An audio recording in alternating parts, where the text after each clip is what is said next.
ready for this? It's showtime. Lights, fans, action. Oh yeah, we've got action. Faster, tougher, more ferocious.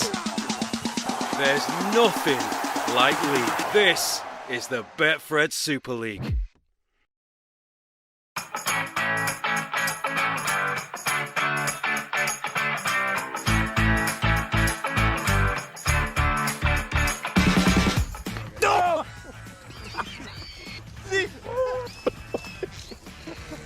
Got me here. It took a big chunk out. It's bleeding. It's bleeding. Oh no, it's bleeding. The thing just ripped my ear off. What do you think?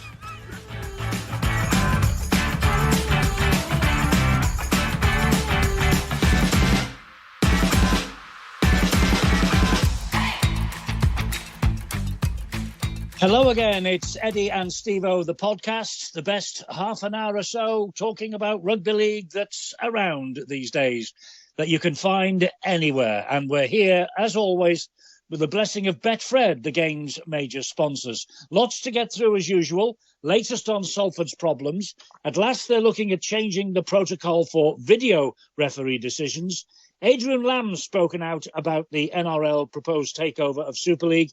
And Stevo wants to make a point about the future of London Broncos. So, as I say, heaps to get through. But first of all, Stevo, the news that we've seen the first coaching casualty of 2025, and it's a surprising one. Catalan Dragons have parted company with Steve McNamara with immediate effect. Yeah, I don't think the last couple of weeks they haven't been playing all that well, but look, Steve McNamara is a proven coach. He's had success with winning competitions. And he hasn't had the best of, shall we say, a full squad. He's had a lot of injuries, and they really have been up and down. They've been fighting to get a full 15 out on the paddock, and it just hasn't worked. Although I do believe, Eddie, that all this rumour about McNamara taking over at Leeds when Arthur goes back to Australia. Now, it's odds on, is Brad Arthur, to coach the Perth Bears. Now, that could mean an opening for Steve McNamara, Eddie. It could do. I mean, do you think that had any bearing on this decision? Because, you know, he does have runs on the board, does Steve McNamara. As you say, you know, he's been there 8 years. He brought the club its first two major trophies, Challenge Cup 2018, League League Shield 2021. They went to two grand finals. Okay, they lost them both. But, you know, he is a proven coach. Do you think the link-up, the rumoured link-up with Leeds had a big bearing on their decision? Not as much as losing by 40 points to 0, Eddie. Yeah. Look... We all know that the man down there, Mr. Gauch, loves winning. And when you have to look at what was left of 40 points being taken into account, it didn't surprise me. But who knows? Who knows in this day and age where there's so much speculation, there's so many reporters and... They're all saying he's going here, he's going there. That's good in many ways, but not if you're a coach. So he may find himself, out in the wilderness. Well, you never know. Joel Tompkins is taking interim control this week, and they're saying probably and possibly until the end of the season. Joel Tompkins, coincidentally, takes on the Wigan Warriors on Saturday, the champions in the south of France. Trent Robinson also rumoured to be possibly thinking about a comeback to the Catalan Dragons. It just shows you, Stevo, you're right, how precarious a coach's job is. Because going into last Thursday's game, it was Paul Wellens who seemed to be the man under pressure. But his St Helens team responded magnificently. And in George Whitby, they found a huge talent, haven't they? Hat-trick of tries, goal-kicking, brilliant. 6 successes from 7 attempts. Fantastic. So Saints back on track. They sure were, and it helps when you've scored 40 points. It really shows you that you've got the necessary to be able to score good tries, which they did. But from all accounts, I'd have to say that the Dragons didn't really turn up as far as I was concerned. And I think that might have had more influence in regards to McNamara leaving. He's had a huge turnover in players, though, Stevo, hasn't he, as Steve McNamara? It's been tough work for him this season. And Jamie Peacock made that point, actually, and he thought that Steve McNamara had enough credit in the bank in the south of France. Well, I'll put it this way, Eddie. If you look at your bank account and you find that it's got a zero at the side of it, I'm not looking all that good. It's a real kick in the you-know-what. It is, and it doesn't surprise me, Eddie, that Gausch had said enough is enough, and all the speculation I was said earlier that will he replace Brad Arthur at Leeds? Who knows? And apart from that, there's Joel Tompkins. He wants to be a full-time coach, first-time coach. There's talk of Paul Raleigh, and one from outside, Kyle Eastman. I mean, he's done a damn fine job at Halifax. Yeah, I've seen that. Yeah, and Sylvain Hules has also been mentioned. I mean, it'll all come out in the wash, won't it? We'll find out eventually. But it's a shame. It's a shame that Steve McNamara has gone. Moving on to Friday, Stevo. Leeds against Hull. What a game this was in front of over 15,000 people at Headingley. Leeds coming back from 16-4 down early in the second half. And guess what? Veteran Ryan Hall proving the match winner 2 minutes from time following a successful captain's challenge that gave them the possession back. Hall, Stevo, is like what you like. He's a great red wine that just gets better with age, doesn't he, at 37 years of age? Yeah, it's amazing. You can get certain players, obviously. I'm not denying that when you play out on the wing, you're not sort of getting involved with the hard stuff, but you've got to take the ball up a little bit more than what some of the forwards do in this modern day. And it's just great to watch. It was so disappointing that he never really made it down in Australia because he's got the goods. Look, you look through his past record.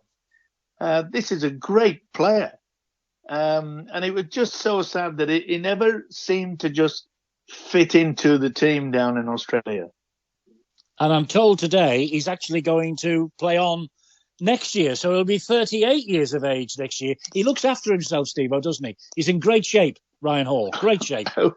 Well, at that age, Eddie, you've got to be, haven't you? I mean, look, it's a pleasure to watch. He's a great ambassador for our game.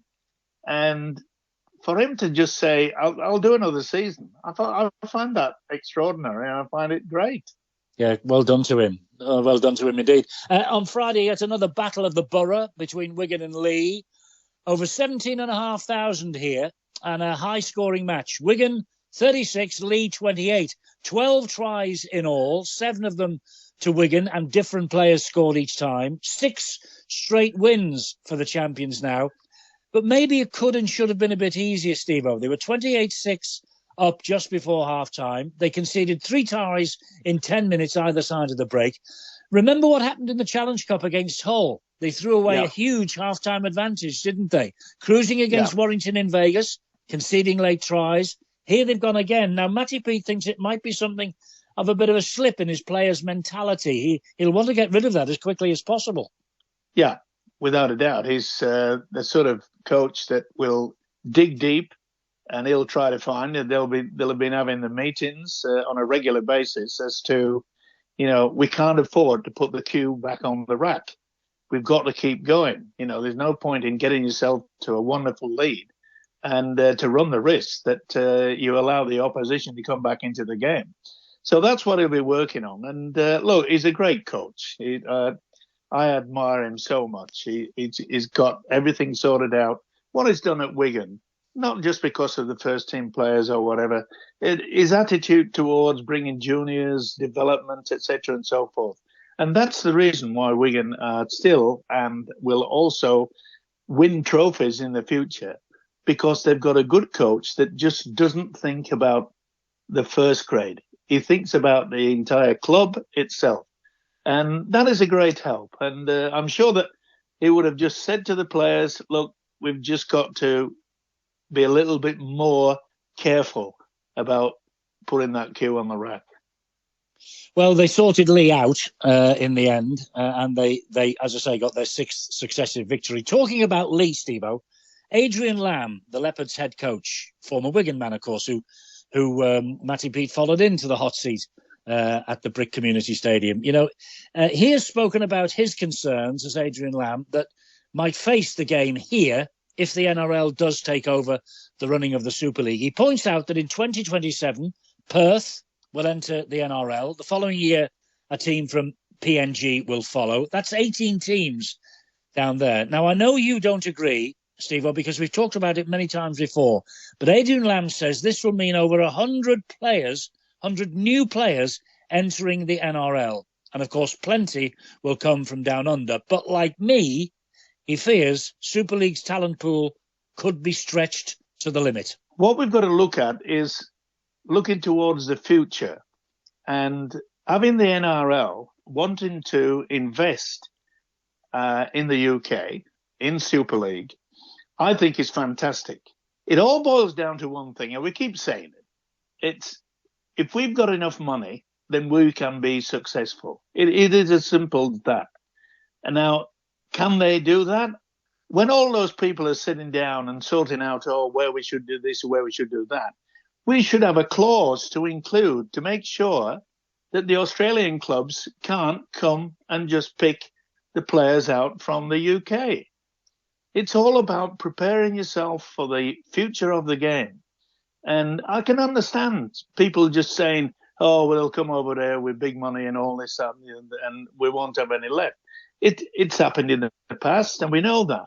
But we've got to look at this as a business. We've got to look at it as the fact we've got to cement the future. We've got the Ashes series back after 20-odd years. And to me, that's one of the greatest things that has occurred about people running the game, doing something like that. But if we lose, Eddie, and we get hammered, not that I think we will, but if we do lose and get hammered in the 3 tests, Australia might think, well, I don't think we can do anything with it because they're just not. And I understand. We'll say we'll stop taking some of our players, and I understand that.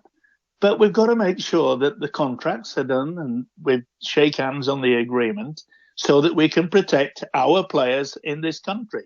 And I just hope that Super League, RFL and NRL get their heads together and say, right, we're going to make this a really good business. Derek Beaumont, by the way, the Lee Leopards owner, he believes that every Super League club will have to have a plan again, because he says the talent pool here will be stretched, but he adds 4 very important words, in many different ways.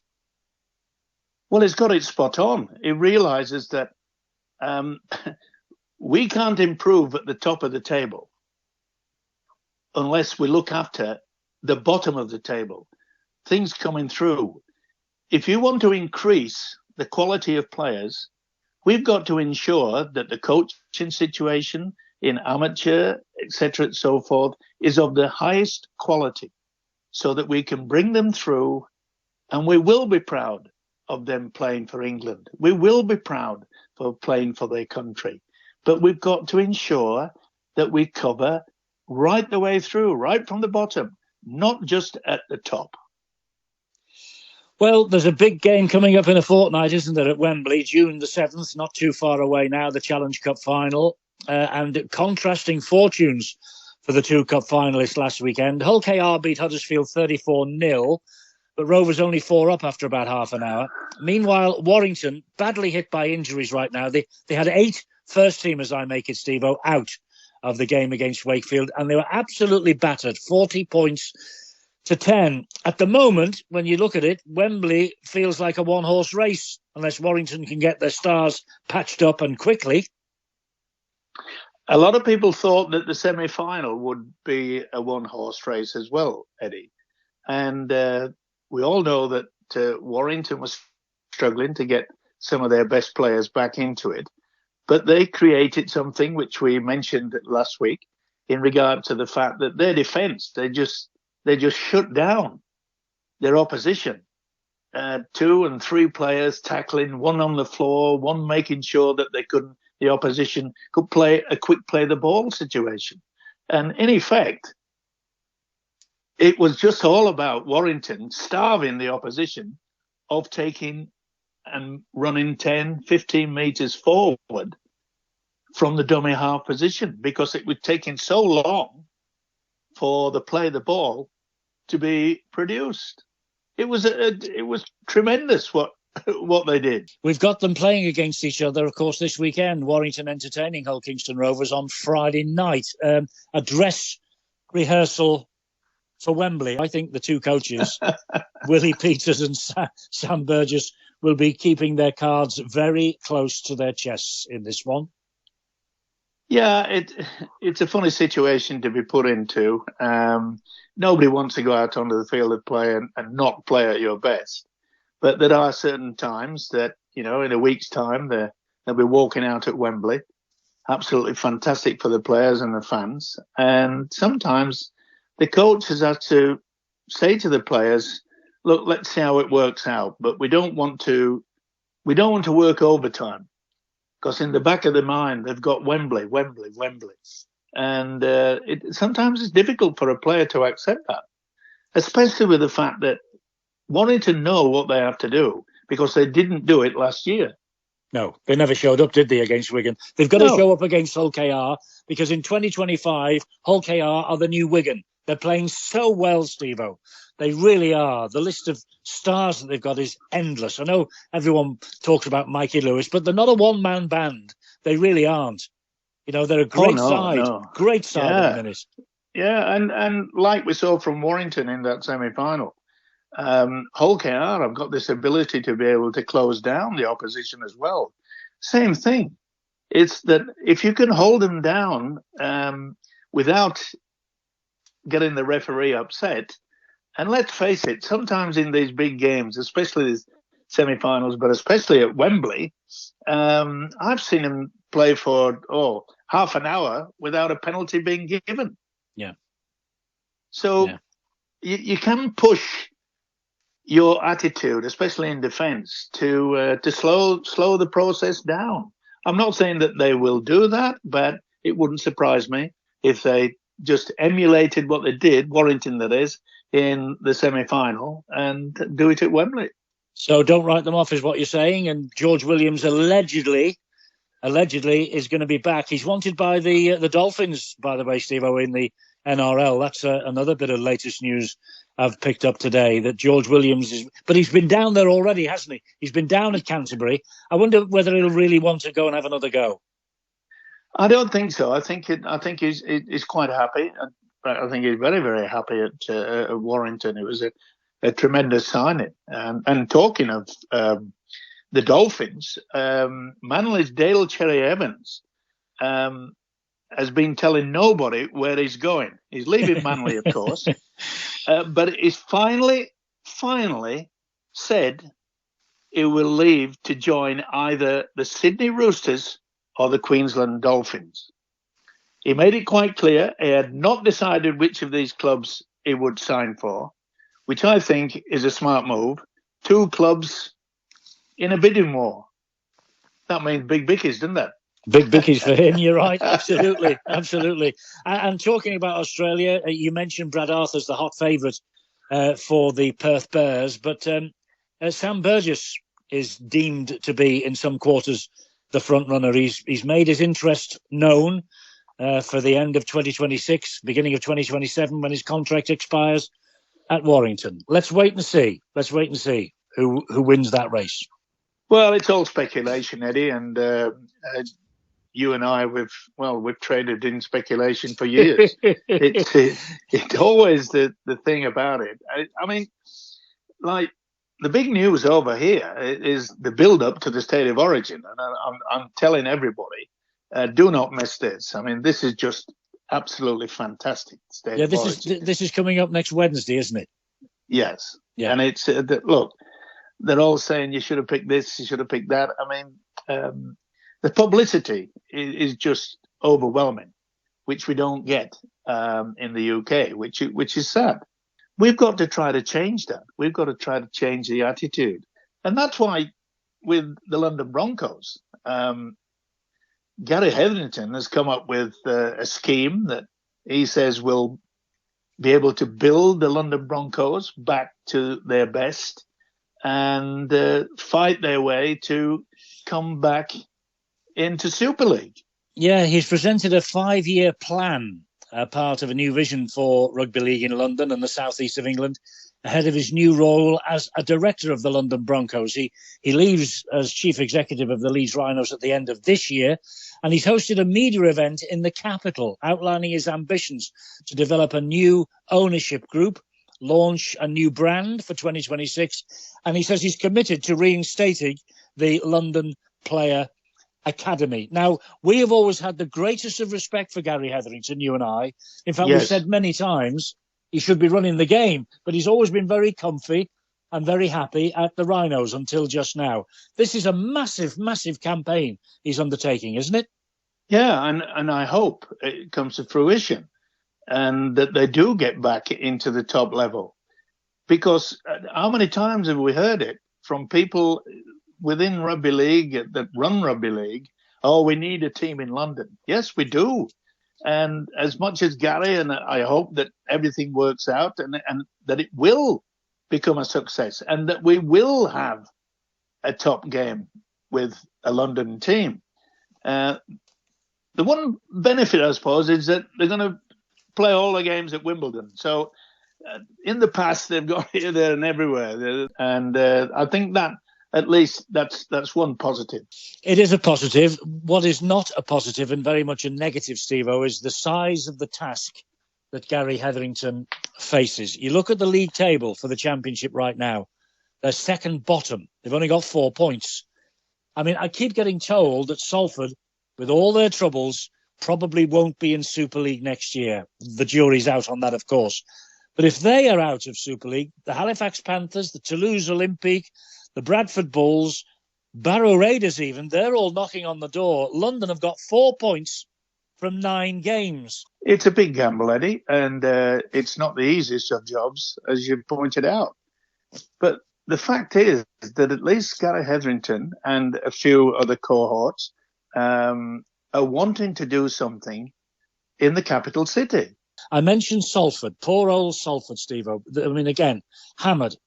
Predictable win for Castleford, 48-16. Tex Hoy, a hat-trick of tries. But again, all the big news is coming off the field with Salford, and the news that Salford City Council have now ended all negotiations with the new owners of the club for the expected purchase of the stadium. You remember the council stepped in to acquire the full ownership of the stadium to help secure the future of the Red Devils.